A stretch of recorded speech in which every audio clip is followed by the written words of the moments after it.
আসসালামু আলাইকুম সুপ্রিয় খামারি ভাই বোনেরা, আপনারা জানেন বর্তমানে বৈশাখে তীব্র তাপদাহ চলছে।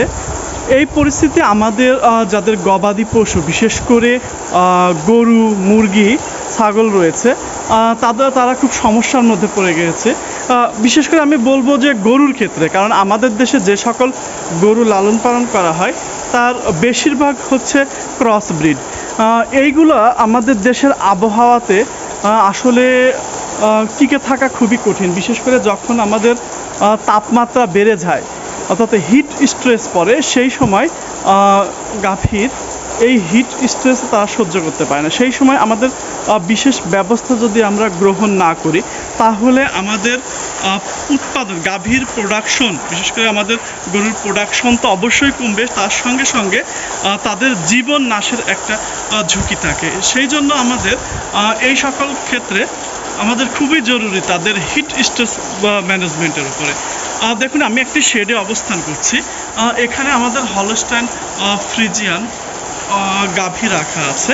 আমরা জানি হলস্টাইন ফ্রিজিয়ান সাধারণত 15 থেকে 25 ডিগ্রি সেলসিয়াস এই তাপমাত্রার মধ্যে তারা অভ্যস্ত, কিন্তু আমাদের যে এই সময় যখন তাপমাত্রা প্রায় 40 ডিগ্রি সেলসিয়াসের কাছাকাছি চলে যায় তখন তারা আসলে খুব কষ্টে থাকে। কিন্তু আমরা যদি ঠিক এই ঘরটার মতো যদি ব্যবস্থাপনা করি, একটু দেখেন আমরা এখানে কি করেছি, কিছু ঝর্ণা, খুবই সাধারণ স্থানীয় পদ্ধতিতে আমাদের যে পাইপকে ফুটো করে এখানে হচ্ছে ঝর্ণার ব্যবস্থা করা হয়েছে।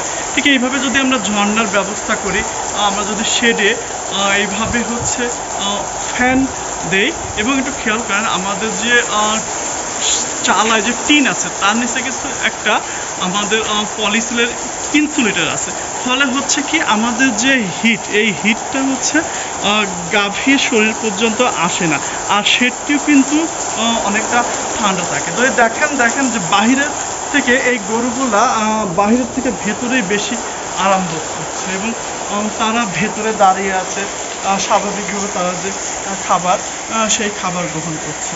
অর্থাৎ কাউ কমফোর্টের যে বিষয়টা সেইটা কিন্তু আমরা এই শেডে লক্ষ্য করছি। এই জন্য আপনারা যারা দুধের গরু বিশেষ করে লালন পালন করেন তারা এই জিনিসটা, এই বিষয়টি একটু খেয়াল রাখবেন যাতে আপনার গরু হিট স্ট্রেসে না পড়ে। সবাই ভালো থাকবেন, সুস্থ থাকবেন। আসসালামু আলাইকুম।